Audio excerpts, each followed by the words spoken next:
J'investis dans les cryptos pour être riche dans le futur. Paire de couilles dans le futal, ainsi soit-il. Mon bitcoin et mon couteau. C'est maintenant la deuxième partie de l'émission qui commence sur l'actualité crypto en général. Je vais vous parler des ETF et on pourrait rentrer dans une nouvelle ère pour les cryptos. On va essayer un petit peu de se poser la question, de prendre du recul, d'y réfléchir. Qu'est-ce que ça peut vouloir dire? Et puis peut-être qu'on va avoir une alt season en 2024. Je ne sais pas, c'est une possibilité. Mais ça peut être intéressant pour les altcoins, tout ça. Donc voilà, on va parler de ça. Et commençons avec les ETF. Parce que dans environ un mois, les ETF Bitcoin Spot pourraient être validés. Ils pourraient être approuvé, et on va rentrer dans une nouvelle ère dans ces cas-là, pour de vrai. C'est quelque chose de complètement nouveau, de complètement inédit. Je vous ai demandé est-ce que vous vous en rendez compte? C'est vraiment la finance traditionnelle qui va mettre les deux pieds dedans, quoi. Et Guru Tanuki a réagi en commentant, en me disant que du coup, pour lui, on va rentrer dans un monde où le BTC sera le fantôme d'une révolution morte. En fait, ce qu'il craint, c'est une concentration des tokens. Avec Bitcoin qui va passer par des ETF, ça veut dire qu'énormément de Bitcoin va être acheté à travers ces ETF. Les mineurs ou les holders de BTC vendront donc leurs tokens Bitcoin, peut-être en bonne partie à ces ETF, gérés par des fonds comme BlackRock, Vanguard et d'autres encore. Et du coup, ça risque d'entraîner une centralisation des tokens. Et ça pourrait être le système financier qui va s'accaparer le nouveau système financier, celui des actifs numériques. On pourrait même avoir une crainte de manipulation du marché avec une telle concentration des Bitcoins. Après, il faut aussi nuancer par le fait que quand BlackRock par exemple va détenir, si les ETF Bitcoin Spot sont approuvés évidemment, quand BlackRock va détenir du Bitcoin pour ses clients, il le détient pour ses clients. Et donc ils les détiennent pas directement. Mais les clients non plus, ils les détiennent pas directement. En fait si, BlackRock les détient directement, mais les décisions d'achat et de vente, quelque part, ça appartient aux clients. Même s'il y a encore de la nuance dans la nuance, puisque les clients remettent leurs fonds à BlackRock, eh ben, ils font confiance dans les décisions d'investissement de BlackRock. Donc finalement, c'est quand même peut-être bien BlackRock qui va contrôler tous ces BTC, BlackRock et les autres. Donc voilà un petit peu les craintes, et c'est assez complexe. Mais moi, ma réflexion avec tout ça, c'est que finalement, c'est quelque chose qui était inévitable. Si on part du principe que Bitcoin c'est viable, que c'est amené à être adopté, eh bien, c'est inévitable que les riches de ce monde, les puissants, les institutions, les institutionnels et tout, les grandes banques, etc., et même les très grandes entreprises, c'est assez logique que dès lors que eux-mêmes vont comprendre que c'est viable et que c'est soutenable, que ça a de l'avenir, bah c'est logique, c'est rationnel que eux aussi se positionnent. Et vu qu'ils ont énormément de moyens, eh bien ils vont se positionner lourdement. Et donc dans ce monde de demain, si c'est le monde de demain, ce nouveau système financier, eh bien ils en seront aussi des acteurs dominants. Ça paraît plutôt logique, hein. Voilà, si vous êtes l'homme le plus riche ou la femme la plus riche de la Terre, là aujourd'hui, bah vous pouvez acheter du Bitcoin et être dans une position dominante. Mais du coup les petits, bah ils ne peuvent pas. Et ceux qui vont peut-être pouvoir tirer leur épingle du jeu, c'est peut-être vous et moi, puisqu'on est early adopteur, puisqu'on s'y intéresse avant la masse, et bien voilà quoi. Mais bon bah voilà, hein, la majorité des gens continueront d'être des petits, et puis bon bah même nous, hein, je veux dire, à moins que vous soyez déjà millionnaire, a priori vous resterez un petit poisson, et même des multimillionnaires. J'estime que c'est des petits poissons dans ce monde, et en comparaison à l'ensemble de ce système financier. Mais du coup, pour terminer sur ce point, ce nouveau monde qui approche, l'essentiel, même si on risque d'aller vers une centralisation des tokens avec ces ETF, l'essentiel c'est que le réseau reste incensurable, sécurisé, qu'on puisse continuer de passer des transactions et de transférer de la valeur d'un wallet à un autre sans que personne puisse nous en empêcher. Et pour cela, bon bah il vaut mieux que les puissants de ce monde ne deviennent pas des mineurs, et ne deviennent pas majeurs en devenant mineurs de BTC. Parce que dans ce cas-là, ils pourraient influencer et prendre le contrôle peut-être de la gouvernance. C'est ça peut-être les craintes qu'on pourrait avoir dans ce nouveau monde et cette nouvelle ère de la crypto. Alors en préparation de cette nouvelle ère, et peut-être avec une approbation prochaine en janvier des ETF Bitcoin Spot, il y a Google peut-être qui est en train de se préparer aussi. À compter du 29 janvier, il sera possible de faire de la publicité pour les fonds d'investissement crypto aux États-Unis sur Google. Donc est-ce que Google se prépare à l'approbation par la SEC des ETF? C'est possible. Également, la SEC vient d'ajouter une section crypto crypto sur son site officiellement. Donc est-ce que c'est parce que eux-mêmes savent qu'ils vont approuver, hein, donc voilà, ils sont en train d'informer sur les actifs numériques. En conséquence, Crypto Assets, on retrouve ça sur leur site internet. Dans ces cas-là, ça devrait être sympa aussi le bull run. Et je vous ai demandé quels objectifs vous pourriez avoir pour le bull run. Est-ce que vous comptez gagner 10 000 euros, 100 000 euros, 1 million, faire 1 x 10, 1 x 100, 1 x 1000, la villa pour la mama, peut-être même la Lambo, les rêves les plus fous, pourquoi pas. Mais est-ce que c'est juste du fantasme ou est-ce que vous avez mis un vrai plan en place pour atteindre ces objectifs? Je vous le demande, aussi avec un petit peu d'ironie, parce que c'est facile hein, de s'imaginer millionnaire, de s'imaginer riche, qu'on va faire plein d'argent, mais il faut pouvoir le gérer le bull run. Et aussi, il faut avoir mis les bonnes choses en place pendant le bear market. Déjà au niveau du mindset, il faut être assez solide sur ses émotions, il faut avoir fait ses investissements hein, aussi. Normalement, vos positions, vous les avez prises au cours des derniers mois de la dernière année, le gros de votre bague, et vous allez devoir vous en décharger pendant le bull run. Vous allez donc aussi être clair un petit peu sur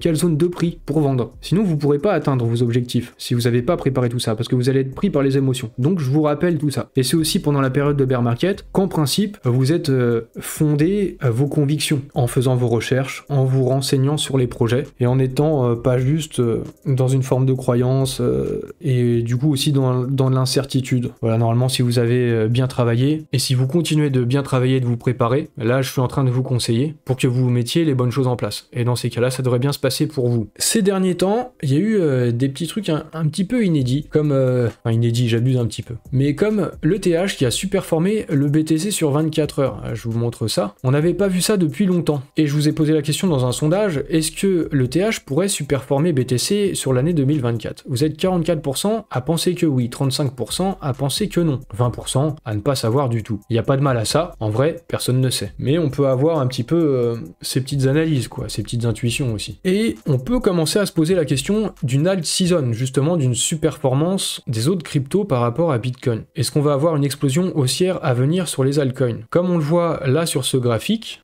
ça pourrait pousser. En fait, on s'apprête peut-être à sortir de ce range là qui a duré pendant peut-être 1 an et demi, un truc comme ça. Ça a été très long. Et quand on en sort, a priori, on en sort fort. Parce que avec le bear market, ce qui nous ne tue pas nous rend plus fort. Et je vous ai dit, du coup, moi je fais pas d'analyse technique, hein, c'est pas mon truc, j'y accorde pas du tout de temps. Mais je crois même, je vous en avais déjà parlé de ça, c'était pendant cet été, pendant un live Twitch, je vous avais déjà montré ça. Et ce point d'interrogation et cette flèche bleue, j'avais mis ça depuis longtemps, depuis l'été dernier. À ce moment-là, on en était à peu près ici, genre en juillet. Et je me disais, est-ce qu'on va péter cette tendance baissière là, que l'on voit en orange? Donc j'avais tracé mon trait, j'avais même envoyé ça à un pote, je lui ai renvoyé d'ailleurs hier, et en lui montrant, bah ça suit quelque chose que j'avais un petit peu anticipé. En fait, j'avais anticipé ça en regardant tout simplement ce qui s'était passé par le passé, dans le précédent cycle. Donc là, je vous rappelle, on est sur le total 2, donc c'est l'ensemble des crypto-monnaies en excluant le BTC. Quand on avait cassé cette tendance baissière, eh bien ça avait pump. Et derrière, on était parti sur une belle alt season dans le précédent cycle. Et bah dans ces cas-là, hein, si on suit la même logique, hein, je ne sais pas, je n'ai pas de boule de cristal, je ne fais pas d'analyse technique, mais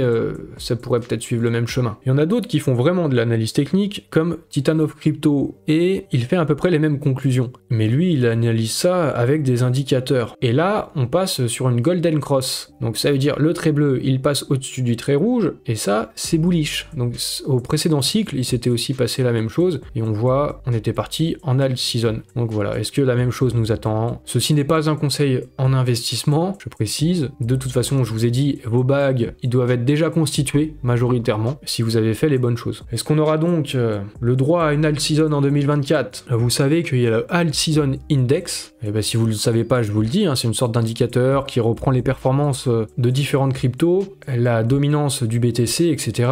Et pour voir dans quelle période on est, et ben là on est à mi-chemin entre la Bitcoin season et l'alt season. Ça pourrait démarrer en 2024. Je vous rappelle un petit peu comment ça se passe l'alt season. D'abord, c'est le Bitcoin qui pump. Le prix monte, puis ensuite il y a un petit peu une phase de correction sur Bitcoin, et c'est sur Ethereum que ça monte, que ça pump. L'Ethereum surperforme le BTC. Peut-être qu'on commence à rentrer dans cette phase-là. Ensuite, c'est les alts les plus capitalisés, ensuite les alts les moins capitalisés, et puis ensuite, à la fin, c'est les shitcoins, les petites merdes, les small caps, qui sont pas forcément des petites merdes, mais il y a des small caps, quoi, qui se mettent à pump. pump. Bon, peut-être que ça peut être différent, peut-être qu'on va pas reproduire toujours le même schéma classique, parce que d'ailleurs, vous avez remarqué, finalement, en ce moment, on a pu voir le GLD surperformer ETH. Donc, avant cette phase où c'est Ethereum, normalement, qui surperforme. Donc, je ne sais pas, hein. Peut-être que ça se passera pas de la même manière que sur les précédents cycles, on verra en 2024. Mais ça s'annonce plutôt bullish. Et sur la fin de l'année aussi, ça se passe pas trop mal. On a plus 61% de volume en novembre, volume de transactions mensuelles sur les exchanges. On voit ça sur le graphique, ça part en hausse et on remarque que Binance est toujours dominant, mais aussi OKEx, hein, peut-être là qui a pris une belle part. Coinbase également, mais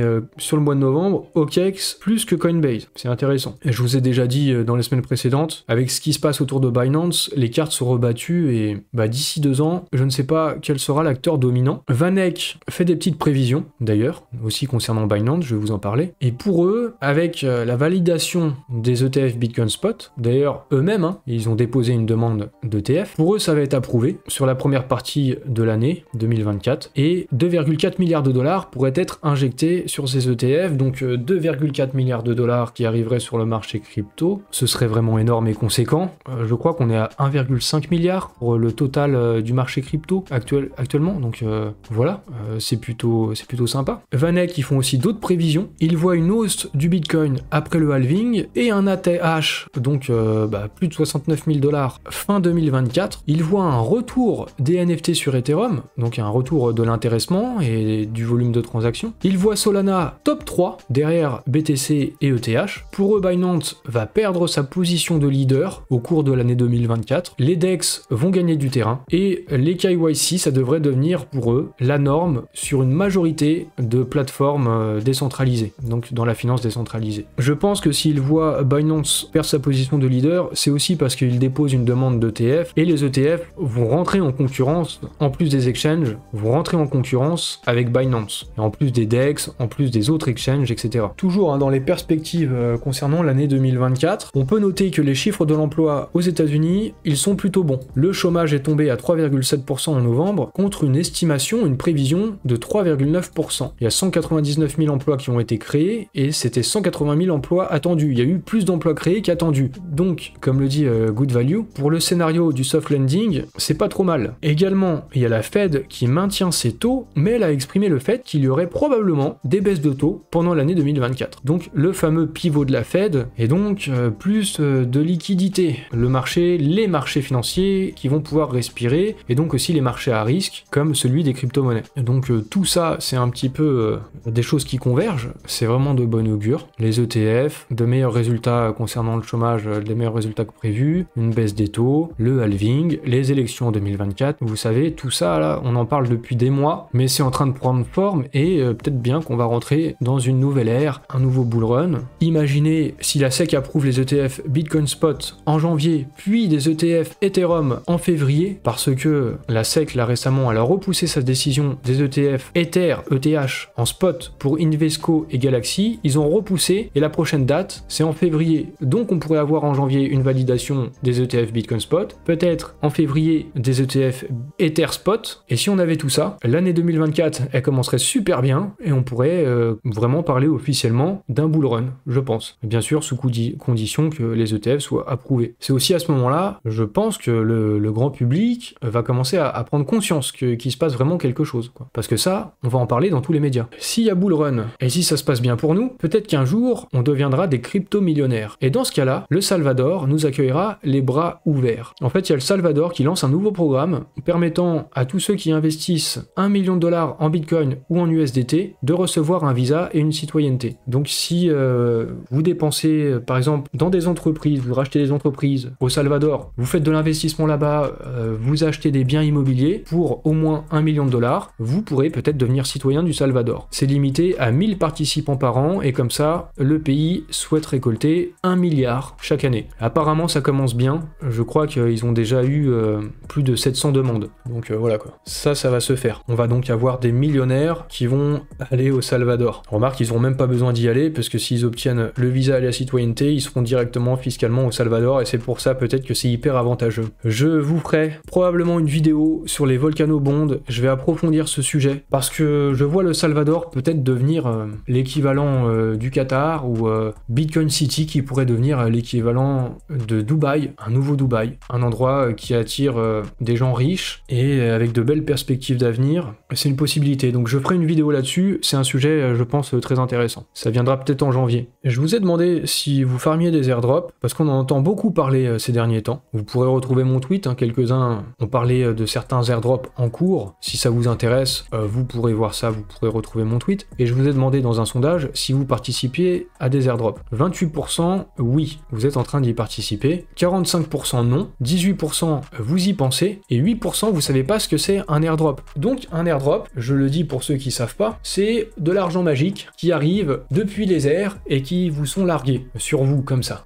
Vous bénéficiez d'argent magique. Vous n'allez pas dire non. En fait, ça arrive quand vous utilisez des protocoles, par exemple, souvent dans la finance décentralisée, et des fois, les protocoles annoncent à l'avance qu'il y aura un airdrop, des fois non. Des fois, c'est la surprise totale, vous avez juste utilisé des protocoles et vous recevez de l'argent, souvent des tokens du protocole en question. Donc voilà ce que c'est un airdrop. On est entré dans une saison des airdrops. Je vais terminer cette émission avec des petites infos, pas forcément significatives en soi, mais intéressantes, comme là, la FIFA qui va lancer une collection NFT. Il y aura même certains NFT qui permettront d'avoir des places pour la finale de la Coupe du Monde 2026. Donc ça c'est intéressant, ça montre peut-être un regain d'intérêt, je vous en parlais lors d'une précédente émission, un regain d'intérêt pour les NFT. Maintenant qu'on commence à sentir que ça va mieux sur le marché des cryptos, c'est peut-être le moment pour de grandes institutions ou de grandes entreprises de se lancer. Et c'est aussi le cas de la Croix-Rouge qui se lance dans le métaverse avec Sandbox. C'est assez surprenant, c'est assez étonnant, mais ils le font maintenant, et pendant peut-être 1 an et demi, je pense que c'était pas le moment. Pourtant, sûrement qu'ils y travaillaient, ils avaient sûrement une équipe qui bossait dessus, aussi également du côté de la FIFA, mais ils attendaient le bon moment, je pense. On approche de ce bon moment, c'est les belles perspectives, la nouvelle ère de l'année 2024. Par contre, bémol, pour terminer cette émission, cette nouvelle ère, l'ère des actifs numériques, l'ère de la blockchain, c'est aussi l'ère de la traçabilité. Et la Chine souhaite vérifier l'identité réelle de ses 1,4 milliard d'habitants sur une plateforme qui est basée sur la blockchain. Ça peut aussi être utilisé à des fins totalitaires, tout ça. Peut-être qu'à l'avenir, en tout cas en Chine, et peut-être dans le reste du monde, il faudra, pour se connecter sur Internet, pour utiliser des sites, des plateformes, il faudra être KYC, il faudra être authentifié avec une identité numérique. On sait que l'Union Européenne aussi, elle met en place l'identité numérique,